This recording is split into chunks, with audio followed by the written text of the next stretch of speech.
What's good, YouTube? Hope y'all doing well. So today I've got a bit of a different video for y'all. I'm not going to be breaking down a beat or nothing like that, but I'm going to show y'all the entire blueprint of pretty much how I started my career as a music producer using social media. There isn't really much more to say, so let's just jump right into it. Pretty much like I already said, I'm just going to explain pretty much the whole process of what you could do if you want to start your career as a music producer online. We're going to be starting pretty much completely from scratch, and hopefully it'll be pretty much the most comprehensive way I could put it. And so this whole thing is about 5 steps. Let's just jump right into step 1, which is getting good at making beats. So in order for whatever else I'm going to explain to y'all in the rest of this video to work, you have to be making good quality music, whether it's beats, loops, whatever, right? This is kind of independent of whichever DAW you use. So I mean, y'all can see I've got a few here. We've got FL, Logic, and Ableton. There's other ones, but these are kind of like the main 3. So what does it really mean to have a good quality beat or a good quality loop? So I'm not saying that you got to put off being able to put yourself out there for forever. Like, you don't need to be a complete expert on making beats to be able to put yourself out there, but it does have to meet a certain level of quality. A decent barometer of this is getting other people's honest opinion and them objectively thinking it's actually decent, preferably somebody who is also a creative, like an artist, a rapper, another producer, or just somebody who listens to a lot of music or plays an instrument, something of that extent. And their honest opinion, not just like they're just telling you it's good because you're their friend or something like that. The biggest test of it is it something that you can rap on and it sounds decent with some vocals? Obviously, there's going to be some genres of music where this does not apply to. Specifically for rap music or for R&B, you want to be able to make sure that an artist can use whatever beat that you're putting out there, right? You could test this by using an acapella from another song if it's the same key and the same tempo. You could get somebody to rap on it. You yourself could rap on the beat. But just find a way in order to test if you have a decent enough beat. This is a really subjective thing, so it's not going to be really easy to tell right off the bat. And you might have to put some stuff out there to kind of get a feel for if it's good or not. But putting out bad product for a long time when it comes to social media posts isn't necessarily a bad thing, but in my opinion, you might be just spinning your wheels a little bit. But we'll talk about that more later. And the last point to this is this has to be something that a decent number of people would want to listen to or use for themselves. It doesn't have to be perfect, again, like I said, but if you think it's at a point where it sounds somewhat decent, it doesn't have to sound fully professional. If you have a good enough beat according to these standards, then you can start putting out content and it should be decently effective. So now that poses the question is, how do you get there? It's just one word: practice. You got to practice, practice, practice. You got to be as consistent as you possibly can be at making beats. I mean, ideally, if you can, make beats every single day. If not, find a schedule that works for you. But being more consistent, I mean, it's like any other skill. If you do it a little bit every day, that's probably the best way to practice. I wouldn't even say probably, that's definitely the best way to practice. I mean, this translates to any area in life. It could be any skill. It could be for a sport. It could be playing music. It could be cooking. It could be playing video games. Literally anything. If you want to be good at it, you got to be consistent. You got to do it a lot, preferably every day. And I'm not saying burn yourself out. Within reason, just do enough to where you can do it every day and you're getting decent progress. Have a sense of purposeful practice, right? Don't just go in there and make the same beat every single day. That's more or less just a waste of your time. The best way to do this is analyze your beats and find the biggest weak points and address those first. And so what I mean by that is, let's say you have a beat, right? There's kind of the 4 main subcategories within your beat. You have your melodies, your drums, your mixing, and your arrangement. At least that's just kind of how I conceptualize it. If you know that your melodies are lacking, deep dive into that. Is it your sound selection that needs work? Is it your MIDI patterns that needs work?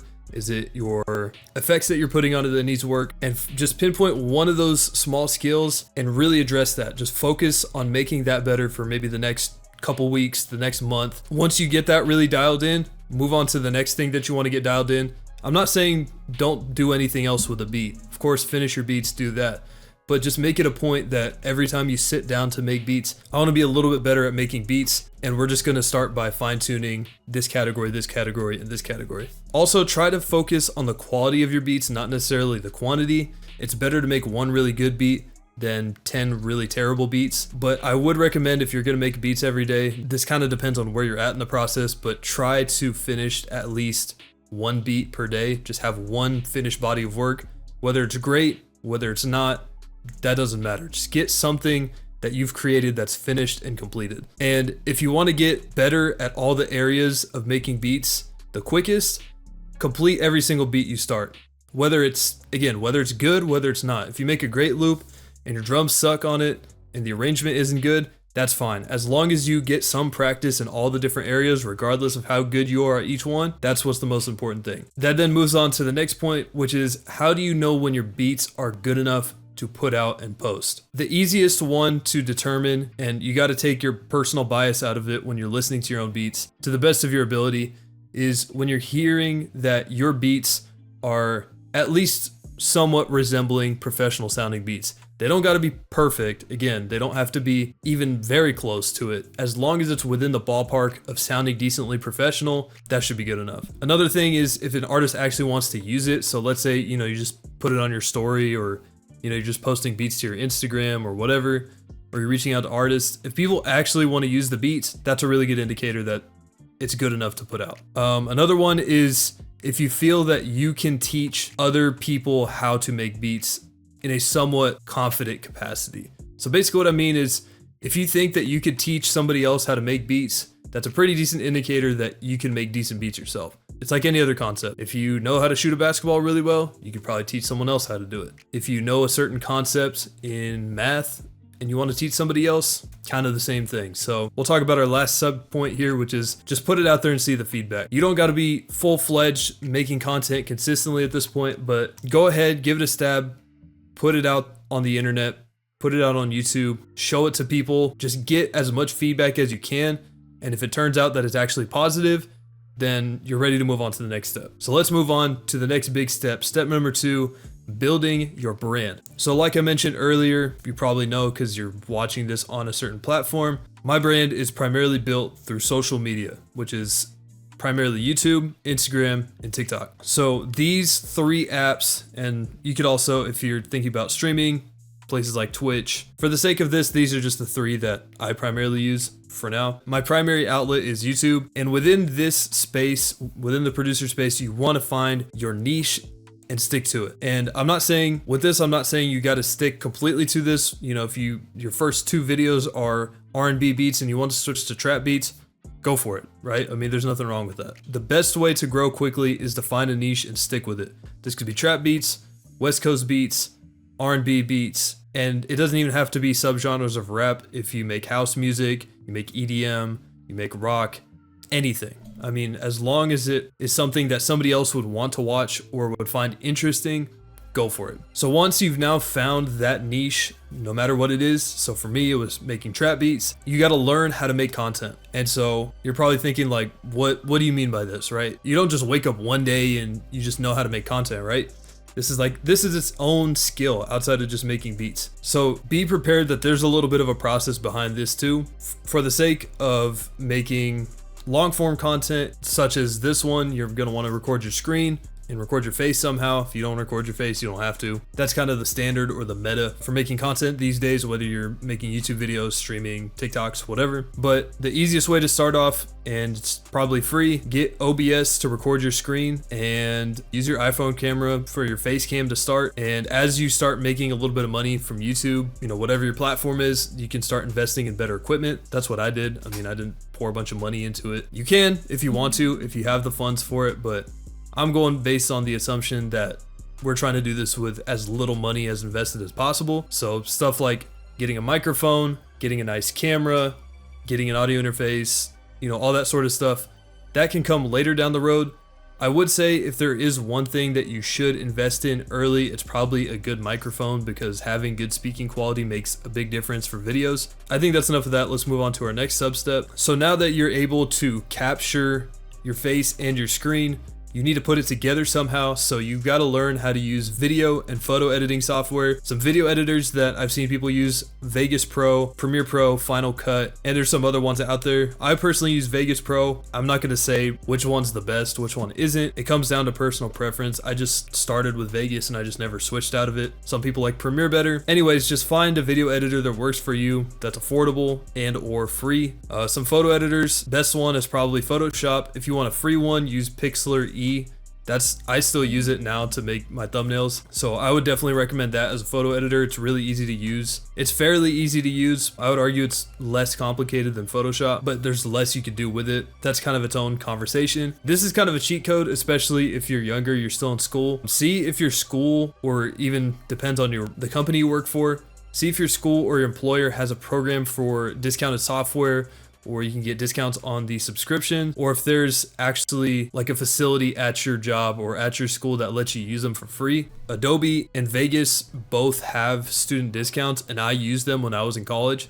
So I would say, use it to your ability. If you don't want to fork out the money for it, you can always record your stuff, put it on a external SSD or USB or something, and you could just go to some sort of school computer on campus. I don't know what the state of other people's colleges were, but there were some computers that I had at my university campus that had all these programs on them, like Premiere Pro and Photoshop and all that stuff. So just try to be resourceful. You could probably save yourself some money doing that. And then once you start making some more money, you can eventually start paying for the subscriptions, or in the case of like Vegas Pro, you can buy it outright. Now, once you know how to record yourself, you know how to process your content into finished videos, the next thing is to weigh out the pros and cons and really pick which platform you want to choose. So we'll start with our long form here. And this is obviously, it's characterized by YouTube. It's the platform you're watching this on. For YouTube, it's easier to funnel sales. So if you are promoting a kit, some sort of service or anything, it's a lot easier to generate sales from YouTube viewers compared to Instagram and TikTok. Your ad revenue is also a lot better for your views. So I don't know the exact numbers, but per view, you're gonna make a lot more money on YouTube than you would on other platforms. Obviously not YouTube Shorts. I'm speaking about long-term YouTube videos here. And also your community that you garner on YouTube, it's going to be a lot more invested in your brand, but there are some drawbacks to it because making YouTube videos is more difficult than making short form videos. It takes a longer time to master it, and it's also harder to garner as much of a following on YouTube compared to the other platforms. I can speak to this point specifically because I'd been making YouTube videos, YouTube tutorials specifically for probably about 2.5, 3 years. At this point, before I'd started doing short form content, I probably had about 7,000 or 8,000 subscribers on YouTube. I then started making short form content, and I probably got about 2,000 to 2,500 followers on TikTok in a matter of like 3 months. The follower number means different things on different platforms, is what I'm getting at. 1 million followers on TikTok probably means you're making a whole lot less money than if you had 1 million subscribers on YouTube. So now, short form, what are the pros and cons of these? One of the biggest pros with short form content, you can make a higher volume of it. Basically what I'm meaning is you can make more videos in the same amount of time it took you to make one long form video. Like for me, one long form video is probably going to take about, I don't know, probably like 3-4 hours to make, versus one short form video might take me like 15-20 minutes. Also, with this, it's easier to reach a wider audience and also to gain more views and followers.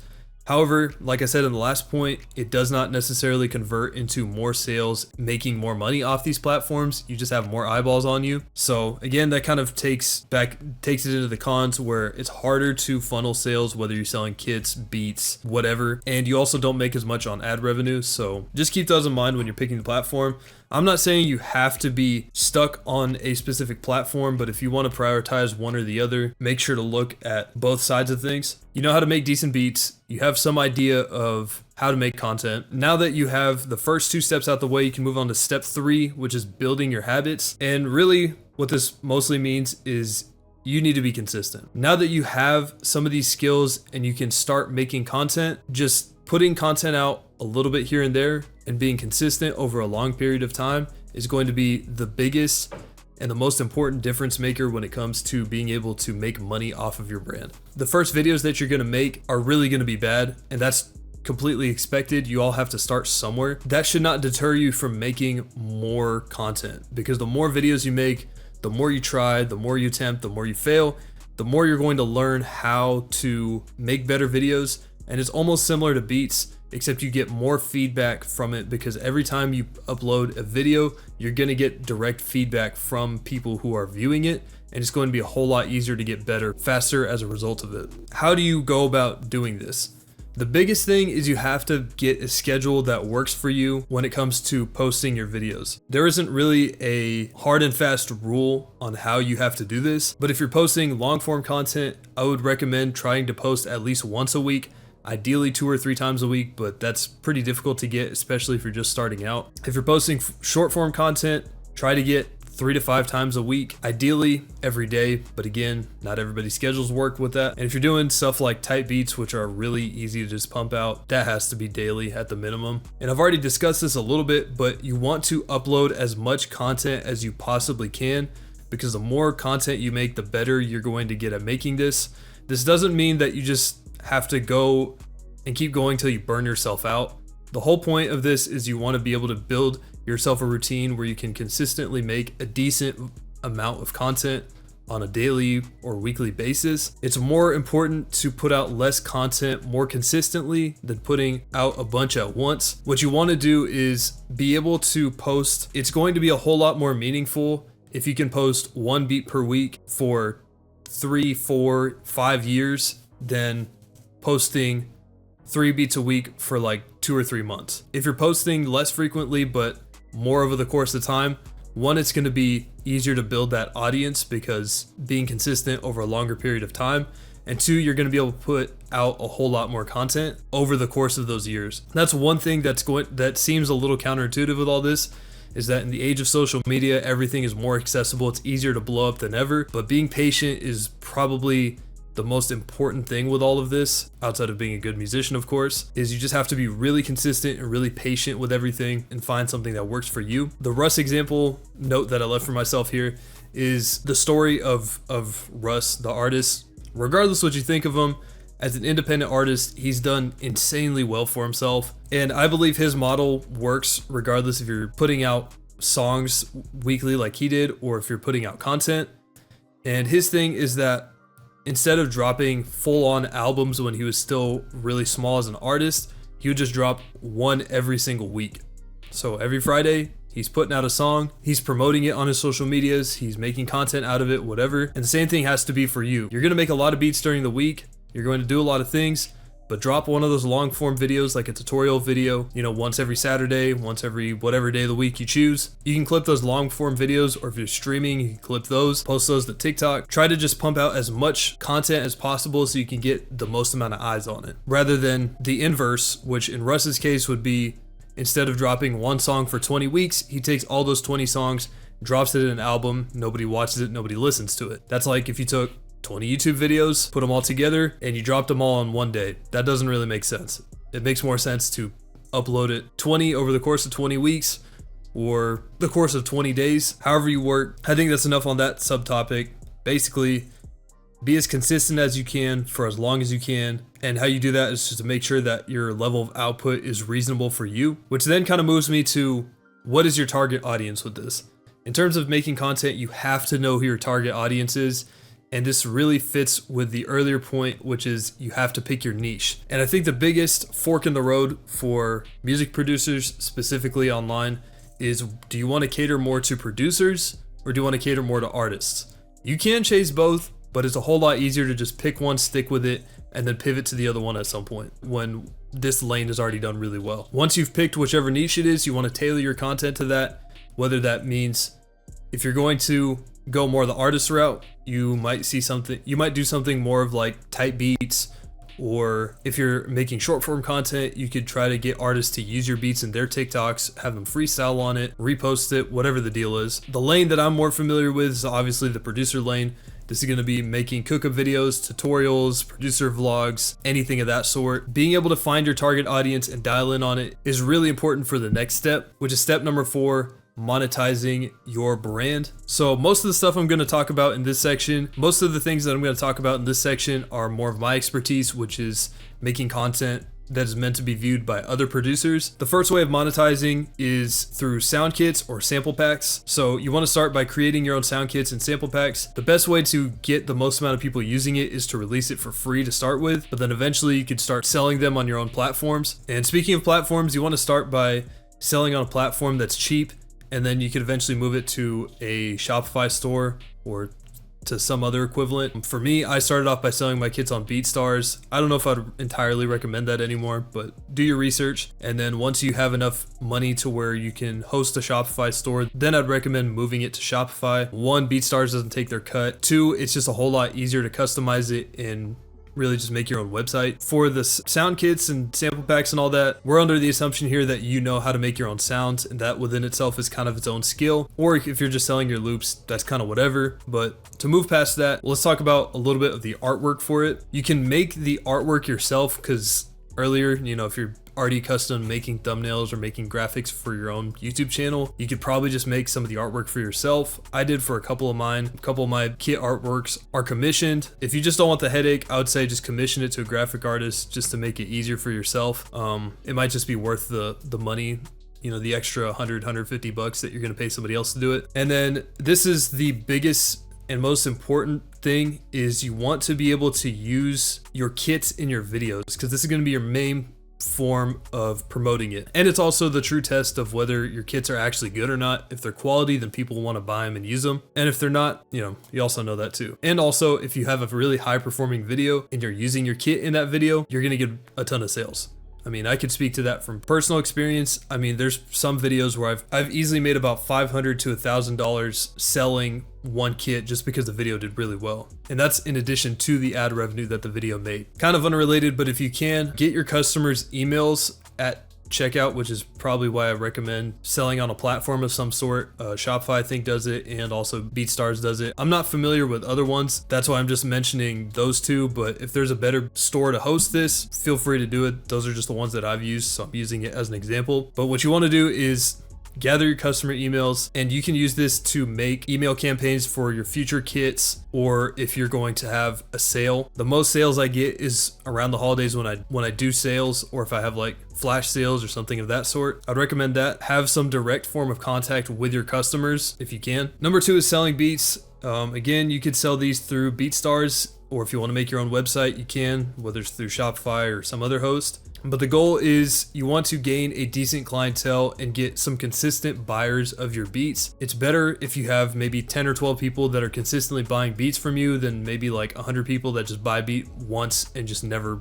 purchase from you again. So getting consistent people that buy your beats or buy your kits is really what's going to make you a lot of money in the long run, because similar to your videos, you're going to accumulate a lot more money if you're more consistent over the long term. Similar to the kits, have free downloads on some of the earlier beats and use those emails from those free downloads to follow up with the people that were originally interested in those. And you could use email marketing campaigns to reach out to people who might be potential returning customers, similar to the strategy that we just discussed with selling sound kits. Another way you can monetize your brand is through services. I mean, we've got the 4 on here: custom beats, mix and masters, weekly loops or weekly beats, and mentorships and courses. One is custom beats. I mean, it's as simple as you sound. If you have some clientele from selling your beats from your email list and they want a custom beat, they don't want to just keep buying certain beats from your beat stores, that's a great way to make some extra money. Some mix and masters, if you're at the point where you know how to mix and master some vocals or put some mixing touches to somebody's beat, anything of that sort, that's another way you can make some side income. Then you have your weekly loops or beats. Usually this is just going to be like an email list. You could charge like a one-time fee for people to join the list, and you'll just send out loops and beats to them.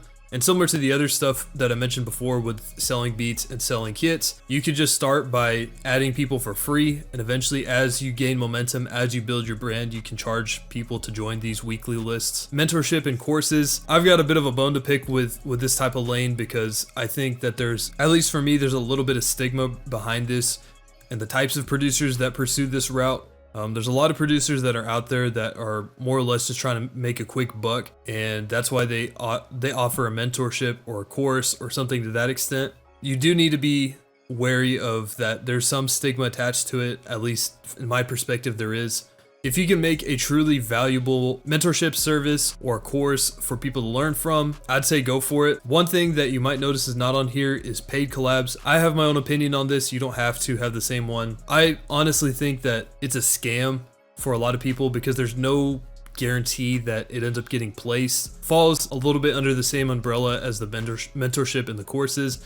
that people will pay a lot of money, but they won't really get the full benefits of what they think they're paying for. That within itself is a conversation for another day. Let's go ahead and talk about the last thing, which is what a lot of producers really want, and that is placements. So the way that I've gotten the major placements that I've gotten with, you know, Fredo, Low-Key, whatever, whoever else, is pretty much how I've outlined it here. The hope is that your content gets out there enough to where other producers start following you based on how good your content is, and they're actually interested in your brand. And these producers, there's some of them that might already have songs with big artists. You want to network with them, lock in on opportunities, and a lot of these can lead to major placements, and there's a chance that these can lead to landing a major placement. I mean, it's just a door that's open for you. You might as well just try to build a connection the best you can. And once you land a major placement, you will receive royalty payments from this, and that's in the form of mechanical royalties, streaming revenue, album sales, whatever. I mean, there's all sorts of different things, but you can register it with something like BMI, which is the logo you see in the bottom right, or just some other performing rights organization. There is kind of one caveat to this, is that placements can make really good money, because if you get a song with a major label, you're going to get an advance that's paid by them up front. You'll also make money on the back end, but there's also a lot of horror stories from around the industry of producers not getting paid.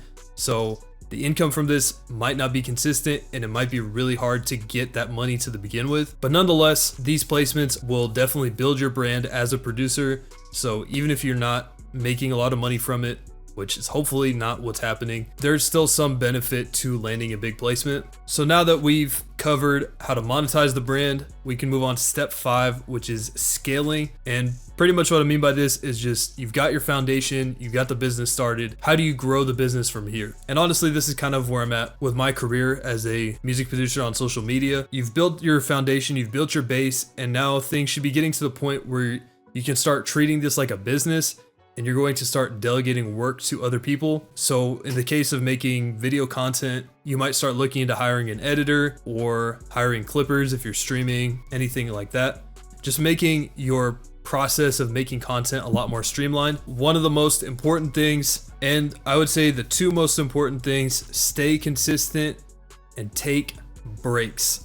I know it sounds weird because I just told you earlier that you need to be consistent and you cannot stop, but that doesn't mean that you shouldn't take breaks for yourself. Live your life, be a person. You know, in 3 years, if you miss 1 or 2 uploads, that's 100% okay. There's nothing wrong with that. Everybody's human. Whether something happens you need to take care of, you're going on vacation, or if you're like me, you didn't post for like a week or 2 because your finals week was kicking your ass in school, whatever it is okay to take breaks. Just don't lose your schedule. That's important. Take care of yourself physically, take care of yourself mentally. Make sure that you take care of yourself, because if you are not well at any capacity, whether it's physically, mentally, or spiritually, things are going to be very difficult for you to do. So make sure that you keep all those things in check. Make sure that you